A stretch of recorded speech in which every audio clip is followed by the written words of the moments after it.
भाभी माँ, ओह भाभी कितना ले जाऊंगी, बस हो गया। नम्रता ने कहा, क्या हो गया, कभी कभी तो आती है। तुम इनकी भाई होती तो आधा हिस्सा लेती कि ना लेती। पर भाभी, भैया इतने खर्चे में हैं, आप लोगों का इतना प्यार मिल रहा है, वही बहुत है मेरे लिए। ननद 1 वर्ष बाद आई थी। सपना ने उसे बेटी की तरह पाला पोसा था। हालांकि सपना की सास कभी नहीं चाहती थी कि बेटी अपनी भाभी के संपर्क में रहे, पर बेटी नम्रता के व्यवहार से भाभी की बेटी बनकर ही रह गई थी। आज 1 सप्ताह रहकर बेटी पुनः अपनी ससुराल जा रही थी। बहू जा किचन में जा, दूध उबाल पर है। सपना की सास उसके पास आती हुई बोली, जी माँ जी कहते हुए सपना किचन में चली गई। बहू के किचन में जाते ही सास ने अपनी बेटी को 10,000 रुपये अपनी साड़ी के पल्लू में से निकाल कर दे दिया। यह क्या माँ, रख ले बेटी, तेरे काम आएंगे।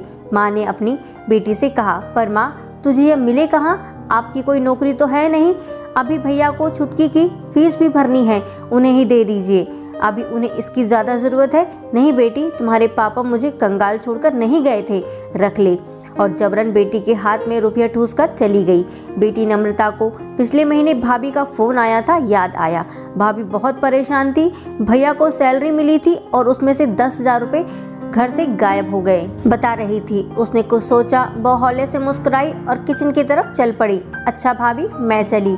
और हाँ, यह 10,000 रुपये अभी सोफे के नीचे मिला। मेरी जूती उसके नीचे चली गई थी, जूती तलाशने में यह भी मिला। शायद यह वही रुपया है जिसके विषय में आपने फ़ोन किया था।